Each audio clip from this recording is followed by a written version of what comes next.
Hello बच्चों, आप सभी का स्वागत है आपके अपने यूट्यूब चैनल में। तो सीबीएसई की तरफ से एक नोटिस निकाला गया है। तो इस नोटिस में बहुत सारी ऐसी चीज़ें हैं जो कि आपके लिए जानना काफ़ी महत्वपूर्ण है। एग्ज़ामिनेशंस में कुछ कुछ चेंजेस किए गए हैं और साथ ही बहुत सारे ऐसे क्वेश्चंस हैं जो कि स्टूडेंट्स की तरफ से पूछे गए थे, तो उसके आपको यहाँ पे रिप्लाई भी मिल जाएंगे।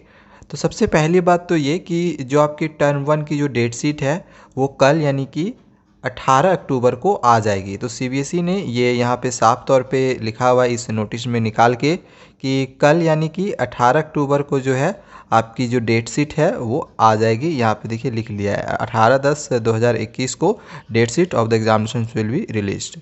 तो ये तो पहली चीज़ हो गई। अब यहाँ पे जो एग्ज़ामिनेशंस होने वाले हैं तो उस एग्ज़ामिनेशंस में क्या क्या चीज़ें हैं जो कि आपके लिए जानना ज़रूरी है। तो यहाँ पे जो ज़रूरी बातें हैं उसको मैं यहाँ पे आप लोगों को फटाफट बताता हूँ। तो जो एग्ज़ामिनेशंस होगा वो करीब टोटल 114 सब्जेक्ट्स का होगा क्लास 12th का, और 75 सब्जेक्ट्स का होगा क्लास 10th का, जिसमें आपको यहाँ पे लिखा गया है कि CBSE has to conduct the examinations of a total 189 subjects. 10th और 12th दोनों का मिला के करीब 189 सब्जेक्ट्स के एग्जामिनेशंस हो रहे हैं। ठीक है, और ये जो एग्जामिनेशंस है वो 40 से 45 दिनों तक चलेगा कम से कम। यानी कि जो एग्जामिनेशंस है वो 15 नवंबर से शुरू होगा और लगभग ये 30 दिसंबर तक चलेगा, 31 दिसंबर तक ये चलेगा। ठीक है, काफ़ी लंबा आपकी एग्जामिनेशन होने वाली है, काफ़ी गैपिंग रहेंगे सब्जेक्ट्स के बीच में। अब आगे हम लोग देखते हैं और इसमें क्या क्या ज़रूरी चीज़ें इसमें दी हुई है। तो आगे यहाँ पे कुछ कुछ मेजर और कुछ माइनर सब्जेक्ट्स के नाम दिए हुए हैं। मेजर जो यानी कि आप लोग के लिए जो इम्पोर्टेंट सब्जेक्ट्स हो गए, जैसे मैथ्स है, होम साइंस हो गया, साइंस हो गया, तो ये जो सब्जेक्ट्स हैं ये मेजर सब्जेक्ट्स यहाँ पे सारे दिए हुए हैं। और माइनर सब्जेक्ट्स जो कि आपके लिए उतने इम्पॉर्टेंट नहीं है वे भी सारे यहाँ पे दिए हुए हैं। तो ये मेजर माइनर सब्जेक्ट्स दिए हुए हैं, उनके कोड भी दिए हुए हैं। आगे हम लोग यहाँ पे जो एग्ज़ामिनेशंस में चेंजेस किए गए हैं उसके बारे में यहाँ पे देख लेते हैं। जो बच्चे अभी क्लास 11th में हैं और पीसीबी लेके पढ़ रहे हैं तो उन स्टूडेंट्स के लिए आज मैं बायोलॉजी का एक स्पेशल बुक लेके आया हूँ, जिसको पढ़ लेने के बाद किसी भी चैप्टर का पूरा कॉन्सेप्ट जो है काफ़ी अच्छे से क्लियर हो जाएगा। क्योंकि इस बुक में जितने भी चैप्टर्स हैं सभी चैप्टर्स की जो एक्सप्लेनिंग की गई है वो काफ़ी अच्छे से की गई हैं। यूज़ किया गया है इसमें डायग्राम्स का, फ्लो चार्ट्स का, बुलेट पॉइंट्स का और टेबल्स का भी। और आपको पता ही है जब हम डायग्राम के सहारे पढ़ते हैं या फिर फ्लो चार्ट्स को देख के पढ़ते हैं तो वो चीज़ें ज़्यादा अच्छे से हमें समझ में आ जाती है और हमें रटना नहीं पड़ता है। और ये जो फ्यूचर्स है आपको इस बुक में देखने को मिलेगा। और इस बुक की जो एक ख़ास बात है वो ये है कि जो बच्चे अभी नीट की तैयारी कर रहे होंगे या फिर आईसीएसई बोर्ड में भी होंगे या फिर सीबीएसई बोर्ड में होंगे तो उनके लिए भी ये बुक काफ़ी काम आने वाली है, ख़ास करके जो नीट की तैयारी कर रहे हैं। क्योंकि इसमें आपको सिलेबस के साथ साथ जितने भी चैप्टर्स हैं उन चैप्टर्स की यहाँ पे आपको काफ़ी अच्छे से नोट्स मिलते हैं। और आपको यहाँ पे देखो पॉइंट्स वाइज जो है सारी चीज़ें दी हुई है और टॉपिक वाइज भी है, तो आपको अच्छे से समझ में आएगा कि क्या इस चैप्टर में पूछा गया है और क्या हमें पढ़ना भी है। और देखो यहाँ पे फ्लो चार्ट्स को के सहारे भी जो है किसी भी चीज़ को समझाया गया है और डायग्राम का भी यूज़ किया गया है, जैसा कि यहाँ पे अभी आप देख रहे होगे।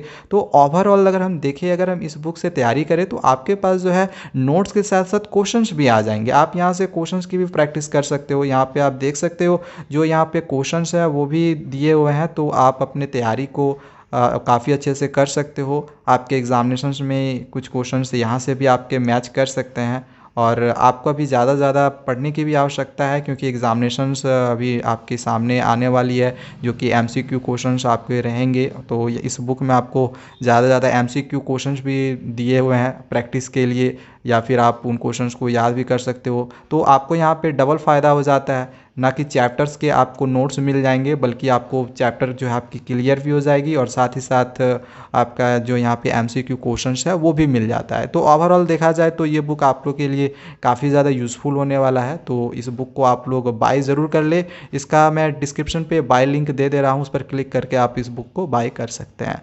तो फिर से यहाँ पे डेट शीट के बारे में दिया गया है कि 10th और 12th की जो डेट शीट है वो 18 अक्टूबर को निकाली जाएगी, यानी कि कल निकाली जाएगी। और ड्यूरेशन ऑफ एग्जामिनेशन जो टर्म 1 का है, यहाँ पे हम जो बात कर रहे हैं वो सिर्फ टर्म 1 के लिए है, टर्म 2 का बात नहीं कर रहे हैं।